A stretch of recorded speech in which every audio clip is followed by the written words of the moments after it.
Warden Steinmack. We are here together to witness the execution of Eddie Poe. Poe is accused of murder and has been sentenced to death by electrocution. Now, there are certain rules we ask you to abide by. Please silence all devices, no flash photography of any kind, no sudden movements, and absolutely no speaking or interacting with the condemned. Let's proceed. The prisoner has never spoken about the event, nor have they admitted their guilt or shown any remorse. The prisoner has refused both their last meal and their last rites. Tonight they will be... Emergency! Code Freebird! Code Freebird! Oh, guards, report to Sector 3 immediately! And for the rest of you, please remain seated! True, nervous. Very, very dreadfully nervous I had been and am. But why will you say that I am mad? The disease had sharpened my senses, not destroyed, not dulled them. Above all was the sense of hearing acute. I heard all things in the heaven and in the earth. I heard many things in hell. How, then, am I mad? Hearken. And observe how healthily, how calmly I can tell you the whole story. It is impossible to say how fierce the idea entered my brain, but once conceived, it haunted me day and night. Object there was none, passion there was none. I loved the old man. He had never wronged me, he had never given me insult. For his gold I had no desire. I think it was his eye.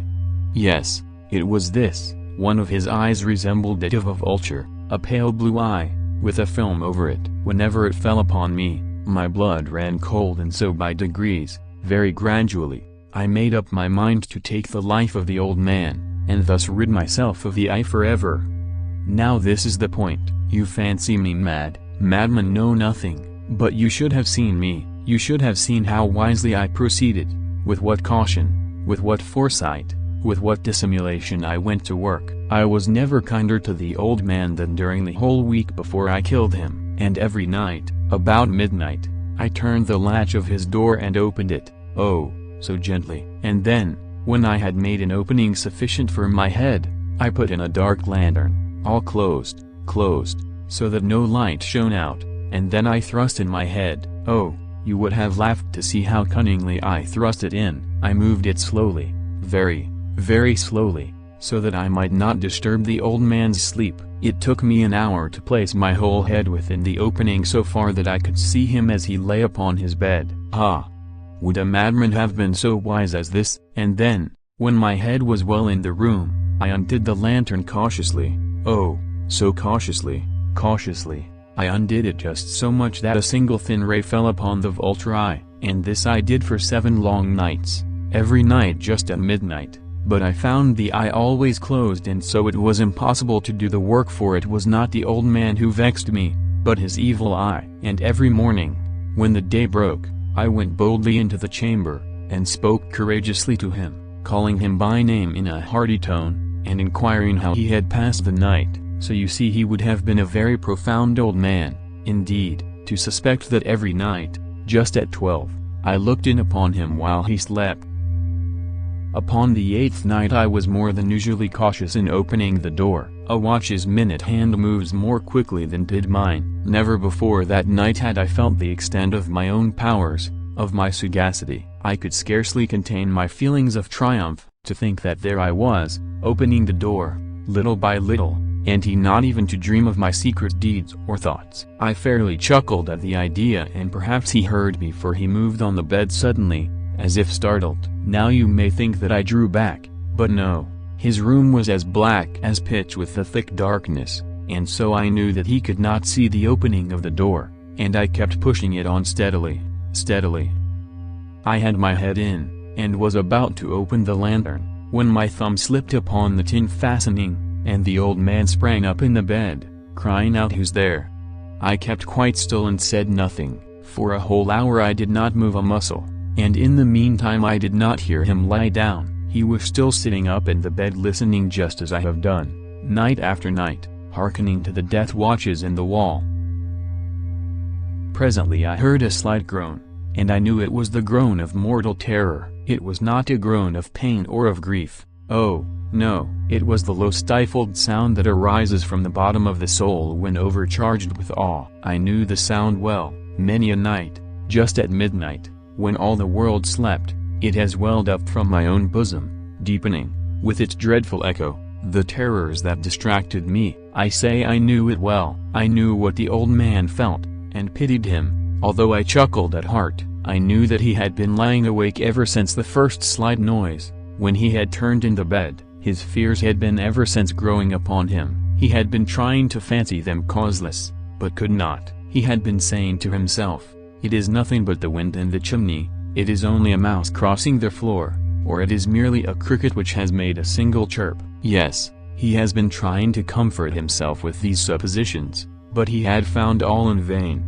vain because death, in approaching him, had stalked with his black shadow before him, and enveloped the victim.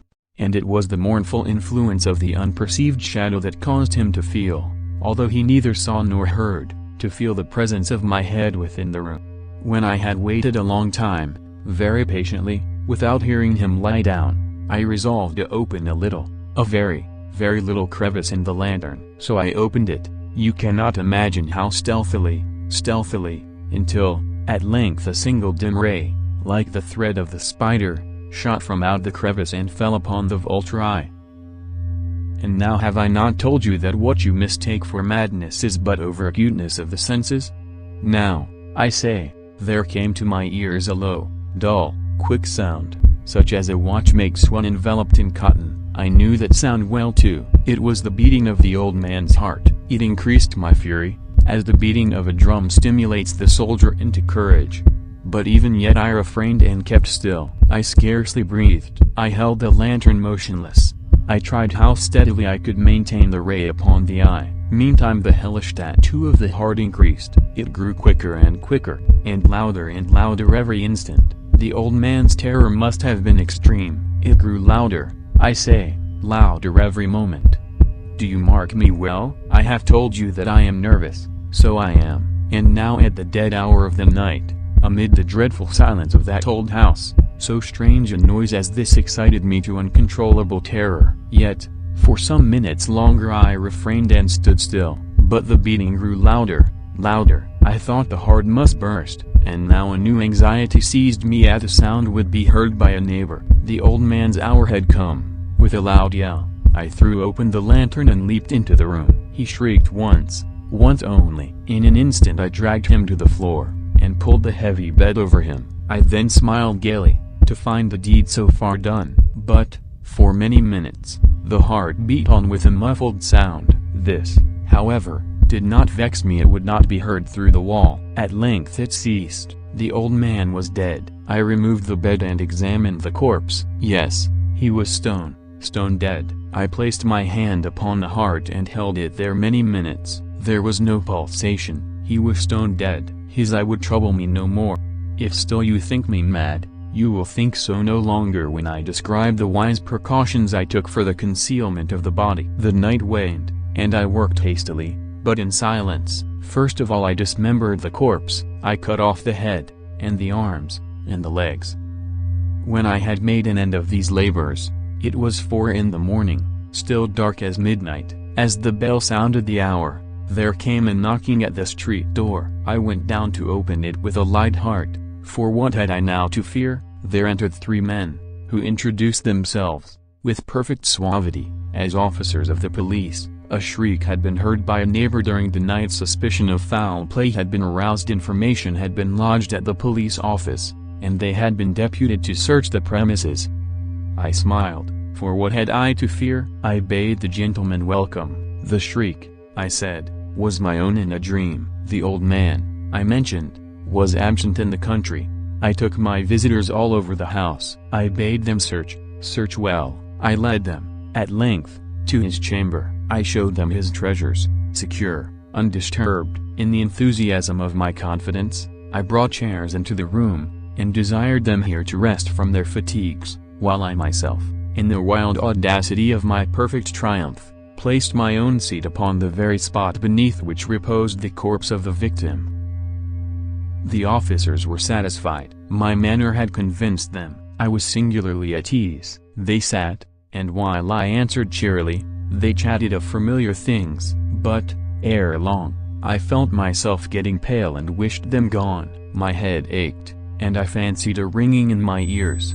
But still they sat and still chatted. The ringing became more distinct, it continued and became more distinct. I talked more freely to get rid of the feeling, but it continued and gained definitiveness, until, at length, I found that the noise was not within my ears.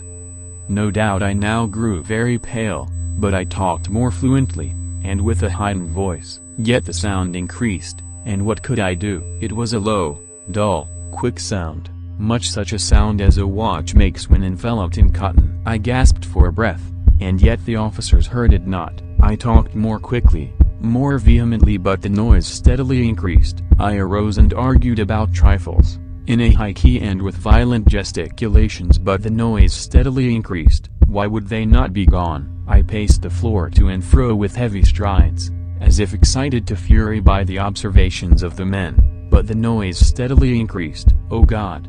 What could I do? I foamed, I raved, I swore. I swung the chair upon which I had been sitting, and grated it upon the boards, but the noise arose over all and continually increased. It grew louder, louder, louder, and still the men chatted pleasantly, and smiled. Was it possible they heard not? Almighty God!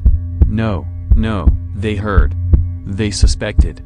They knew. They were making a mockery of my horror. This I thought, and this I think, but anything was better than this agony. Anything was more tolerable than this derision. I could bear those hypocritical smiles no longer. I felt that I must scream or die. And now, again. Hark!